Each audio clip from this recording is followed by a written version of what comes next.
अस्सलाम वालेकुम दोस्तों, कैसे हो? उम्मीद है आप सब खैरियत से होंगे। मैं हूं वैस और आप देख रहे हैं मेरा यूट्यूब चैनल। दोस्तों, जैसा कि आप सबको पता है कि इस वक्त ओमान के लिहाज से काफ़ी ख़बरें जो है वो गर्दिश में हैं। लोग मोस्टली जानना चाह रहे हैं क्या वीज़ा ओपन हो गया है, नहीं हुआ। अगर नहीं हुआ तो क्या इशू बना, अगर हो गया है तो क्या क्या चेंजिंग हुई है। जो वर्क वीज़ा निकल रहा है या नहीं, विज़िट वीज़ा है, फैमिली वीज़ा है, कौन से वीज़े निकल रहे हैं, कंपनीज़ के जो वीज़ाज़ हैं उसका क्या स्टेटस है, उनकी अप्रूवल का क्या स्टेटस है। तो ऐसे काफ़ी क्वेश्चन जो है वो मुझे रिसीव होते हैं डेली बेसिस के ऊपर, व्हाट्सएप के थ्रू भी और कमेंट के थ्रू भी। तो आज मेरी जो वीडियो बनाने का मकसद ये था, एक तो मैं कुछ लोगों के जो खदशात हैं वो क्लियर करूं और आपको एक अपडेट भी दूं कि क्या इस वक्त स्टेटस क्या चल रहा है। वीडियो पे जाने से पहले सब लोगों से रिक्वेस्ट है, काइंडली मेरे चैनल को सब्सक्राइब कर लें, बेल आइकन लाजमी दबाएं और अपने दोस्तों के साथ मेरी इन्फॉर्मेशन लाजमी शेयर करें, क्योंकि बर वक्त इन्फॉर्मेशन से काफ़ी फ़ायदा हो जाता है और आपको जो है वो इन्फॉर्मेशन मिल जाता है। वीडियो का कोई पार्ट स्किप मत कीजिएगा। हो सकता है कि कोई भी पार्ट ऐसा जो रह जाए और आपको उसके बारे में इन्फॉर्मेशन ना मिले। तो आते हैं अपने टॉपिक की तरफ। सबसे पहला जो क्वेश्चन इस वक्त है, क्या ओमान की वीज़ा बंद है या नहीं। तो इस वक्त भाई ओमान के टोटल वीज़ा बंद हैं, कोई वीज़ा इशू नहीं हो रहा। यहाँ पे एक क्वेश्चन उठता है, बहुत से लोग मुझे इसके ऊपर क्वेश्चन भी करेंगे कि भाई कुछ लोगों के वीज़े निकले हैं। भाई ये वो वीज़ाज़ हैं जो कि अंडर प्रोसेस ऑलरेडी थे। एक मैं वीज़ा एज एन एग्जांपल, ये स्क्रीन पे मेरा आ रहा है, ये भी मैं आपको कोट करता हूँ। ये फरवरी 2 को निकला है, 2 फ़रवरी 2025 को निकला है। और ये वीज़ा कुछ लोग दिखाकर बता रहे हैं कि जी वीज़ाज़ ओपन है। भाई ये वो वीज़ा हैं जो ऑलरेडी निकले हुए थे, अप्रूवल में थे, प्रोसेस में थे, तो वो बाद में निकल आए, तो वो उसके ऊपर कोई ऑब्जेक्शन नहीं था, वो आ सकते। लेकिन नया जो वीज़ा है, मैंने आरओपी से कंफर्म किया, उन्होंने कहा है कि टिल फर्दर नोटिस इस वक्त सारे जो वीज़ाज़ हैं वो बैन है। इसलिए खुदारा किसी को पैसे मत दीजिएगा कि जी ये वीज़ा निकल रहे हैं, आप पैसे दें हम आपको वीज़ा लगवाते हैं।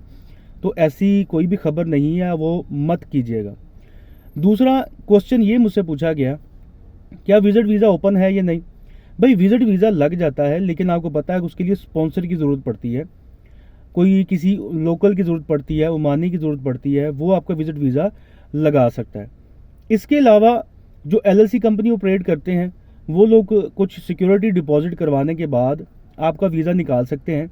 लेकिन मोस्टली जो है ऐसे लोग वो वीज़ा नहीं निकालते, क्योंकि खुदा ना खास्ता बंदा कहीं आगे पीछे गायब हो जाता है तो वो फिर सारी पेनल्टी उनकी को चार्ज होती है, क्योंकि वो एज ए सिक्योरिटी डिपॉजिट होता है, वो भी जब्त हो जाता है। और उसके बाद कंपनी के ऊपर भी ऑब्जेक्शन लगता है कि जी आपने बंदे को बुलाया था तो वो वापस आउट नहीं हुआ। एक चीज़ ये। इसी तरह एक्सप्रेस वीज़ा है जो कि तकरीबन 15 से 18 दिन का निकलता है, वो भी निकल रहा है, लेकिन उसके लिए भी स्पॉन्सर की ज़रूरत होती है। तो ये वीज़ा निकल रहे हैं। इसके अलावा जो वीज़ा निकल रहा है वो है फैमिली वीज़ा। फैमिली वीज़ा जो फैमिली जॉइनिंग वीज़ा है, इसके अंदर सिर्फ वाइफ और बच्चों का वीज़ा निकल रहा है, इवन पेरेंट्स का भी वीज़ा नहीं निकल रहा। आप ये भी ख्याल रखिएगा, भाइयों का बहनों का नहीं निकल रहा, सिर्फ और सिर्फ फैमिली में वाइफ और बच्चों का वीज़ा निकल रहा। एक बात तो ये हो गई। इसके अलावा अगर कोई कहता है कि जी एलएलसी कंपनी ओपन हो रही हैं, एसपीसी कंपनीज ओपन हो रही हैं, तो भाई उनकी कंपनीज ओपन ज़रूर हो रही हैं, लेकिन उस बेस के ऊपर वीज़ा नहीं निकल रहा। आरओपी ने कंफर्म किया है कि फर्दर टिल नोटिस, जब तक हम कोई ऑफिशियली अनाउंस नहीं करते, जो कंपनीज बन चुकी हैं ओके, लेकिन उसके ऊपर वीज़ा फिल वक्त नहीं बन रहा, वीज़ा नहीं निकल रहा।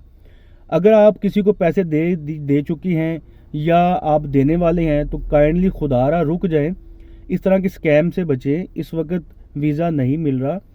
और जैसा कि आपको पता है कि जो हमारे एम्बेसडर हैं नकवी साहब, उन्होंने भी खुली कचहरी भी लगाई, ऑनलाइन कचहरी भी लगाई, उन्होंने वीडियो भी बनाया।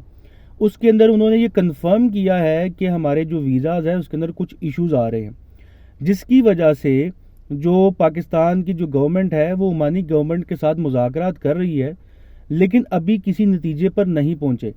इसलिए आप में से अगर कोई भी बंदा ये समझ रहा है कि उन्होंने ये इन्फॉर्मेशन दी है कि जी मुज़ाकरा चल रहे हैं, कल वीज़ा ओपन हो जाएगा, 10 दिन बाद हो जाएगा, 15 दिन के बाद हो जाएगा, अगर मेरी तरह कोई यूट्यूबर ये बता रहा है कि जी वीज़ा ओपन होने वाले हैं, तो अभी फ़िल वक्त आप उसके ऊपर उसकी उस ख़बर को लाजमी तस्दीक करें, मुख्तलिफ़ लोगों से कंफर्म करें, मुख्तलिफ़ कंसल्टेंट से रब्ता करें। करने के बाद आपको इन्वेस्टमेंट या वीज़ा की तरफ जाना या उसके रिलेटेड कोई भी इंफॉर्मेशन है, तब आपने उसके ऊपर यकीन करना है, नहीं तो आपने यकीन नहीं करना।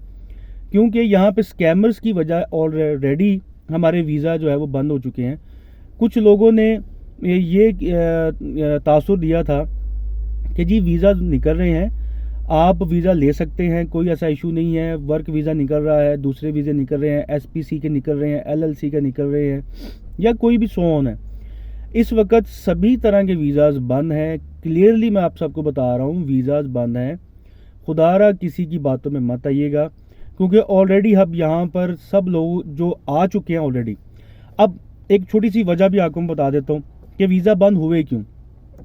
अब हुआ ये कि आपने देखा होगा कि पिछले दिनों कुछ यूट्यूबर्स हैं, उन्होंने वीडियोस बनाना शुरू की कि जी यहाँ पर बहुत सारी आप आएँ, एसपीसी कंपनी ओपन करके आएँ और यहाँ पर काम के मौके बहुत ज़्यादा हैं। लेकिन एक्चुअल के अंदर जो सिनेरियो था, जो चीज़ें थी, वो खुलकर नहीं बताई। यहाँ पर जो चीज़ें हैं वो दुबई या सऊदी अरेबिया की तरह की नहीं है, बहरीन की तरह की नहीं है। यहाँ पर अभी भी वो लोग काफ़ी बैकवर्ड हैं, काफ़ी पीछे चल रहे हैं, अपने आप को डेवलप करने की कोशिश कर रहे हैं, लेकिन अभी फ़िल वक्त उस स्टेज पर नहीं है। तो यहाँ पर जो काम की सूरत हाल है वो अभी फ़िल वक्त कम है। अब जो लोग यहाँ पर आ गए, एसपीसी कंपनीज खुलवा कर आ गए, तो यहाँ पे लोगों का फुटफॉल ना होने की वजह से, लैक ऑफ इंफॉर्मेशन की वजह से, यहाँ पे बहुत से लोग कंपनीज बनाई और वापस चले गए। मैं ऐसे काफ़ी लोगों को जानता हूँ जो कि कंपनीज बनाने के बाद ऑपरेट नहीं कर पाए, वापस चले गए। अब हुआ ये है कि जब वो लोग आए, उनमें से भी कुछ लोगों ने क्या किया कि कंपनीज अपनी ऑफिशियली तौर के ऊपर रिकॉग्नाइज करवाई, उसके ऊपर से वीज़ाज निकाले और सेल आउट कर दिए, ताकि उनके पैसे बच जाएं, जो उन्होंने पैसे यहाँ पे इन्वेस्ट किए थे वो रिकवर हो जाए। अब उसकी वजह से भी काफ़ी लोगों को मुश्किलात का सामना करना पड़ा कि जी आज़ाद वीज़ा लेके हम लोग आए हैं, वीज़ा सेल आउट हो गया है, एनओसी हमें मिल चुका है, हम यहाँ पे कुछ भी काम कर सकते हैं। तो ऐसा हरगिज़ नहीं है। जो ओमानी गवर्नमेंट है, इनका रूल है कि आपने जो भी वीज़ा जिस कैटेगरी का लिया है, आप उस कैटेगरी में ही रह के काम कर सकते हैं, आप उसके अलावा किसी और कैटेगरी में काम नहीं कर सकते। मिसाल के तौर पे अगर आपका इलेक्ट्रिशियन का वीज़ा है तो आप कारपेंटर का काम नहीं कर सकते, आप सेल्समैन का काम नहीं कर सकते, या सो ऑन कोई भी ऐसा काम है जो कि उस कैटेगरी के अलावा है, उसमें नहीं कर सकते। हाँ, ये ज़रूर है कि अगर आपका इलेक्ट्रिशियन का वीज़ा है, आप जिस कंपनी में काम कर रहे हो, अब आपको वहाँ पे काम नहीं करना, आपको तनाजुल लेना है, आप किसी और कंपनी में जाना चाह रहे हो, तो वो वीज़ा चेंज हो जाता है। लेकिन सेम कैटेगरी के अंदर इलेक्ट्रिशियन यहाँ पे थे, तो उस कंपनी के अंदर भी जाके एज ए इलेक्ट्रिशियन ही आप रहेंगे। ऐसा नहीं है कि आप वहाँ पे जाके जी एग्जेक्टिव बन जाएंगे या कोई और आपको वो मिल जाएगा। तो इस बात का ख़ास ख्याल रखें। ये वो चीज़ें हैं जो लोग आपको नहीं बता रहे। आप लोगों को आप क्योंकि देखिए, सब लोगों की कोशिश होती है कि पाकिस्तान से यहाँ पर आएँ अपने अच्छे फ्यूचर के लिए, अपने बच्चों के लिए। तो आप आएँ ज़रूर, लेकिन थोड़ी सी रिसर्च लाजमी करें, इंफॉर्मेशन लाजमी लें, क्योंकि अगर आप इंफॉर्मेशन नहीं लेंगे तो कोई ऐसा बंदा जिसको ये पता चल जाएगा कि इस बंदे को उसके बारे में इंफॉर्मेशन नहीं है, वो आपसे पैसे चार्ज कर लेगा और आपके साथ कोई फ्रॉड हो जाएगा। तो इसलिए आप इन सारी चीज़ों से बचें, अपने आप को भी बचाएं, अपने दोस्तों को भी बचाएं। और ऐसा कोई बंदा जो कि अभी पैसे इन्वेस्ट कर चुका है और उसका वीज़ा नहीं निकला, तो भाई उसको आप वेट करना पड़ेगा, वीज़ा अभी नहीं निकल रहे। आप अपने कंसल्टेंट से, आपका जो भी कंसल्टेंट है, आप उससे बात करें, उसको बोलेंगे भाई आपकी मेहरबानी है, आपने मेरी एसपीसी ओपन तो कर दी है लेकिन अभी वीज़ा नहीं निकल रहा। तो जैसे ही होता है आप इसको जो है वो ऑन द टॉप प्रायोरिटी आप इसको करवाएं, एक्टिव करवाएं। तो ये एक कंप्रीहेंसिव वीडियो बनाने का सिर्फ और सिर्फ मकसद ये था कि आपके पास वो सारी इन्फॉर्मेशन जा सके जो लोगों को पास इस वक्त नहीं है। तो इंशाल्लाह ताला उम्मीद है कि आपको मेरी इन्फॉर्मेशन पसंद आई होगी और आप इससे मुस्तफ़ीद हुए होंगे। इसके अलावा भी अगर आपको कोई भी क्वेश्चन चाहिए, कोई भी क्वेश्चन आपको पूछना है, तो आपके पास स्क्रीन पर मेरा नंबर मौजूद है, आप मुझे कॉन्टैक्ट कर सकते हैं, व्हाट्सएप कर सकते हैं। इसके अलावा कोई भी आपको इन्फॉर्मेशन चाहिए, आप मुझे कमेंट कर सकते हैं। इंशाल्लाह मैं आपको इसका आंसर लाजमी दूंगा। और इंशाल्लाह नेक्स्ट वीडियो में आपसे दोबारा फिर मुलाकात होगी। तब तक के लिए मुझे इजाज़त दीजिए। अल्लाह हाफिज़।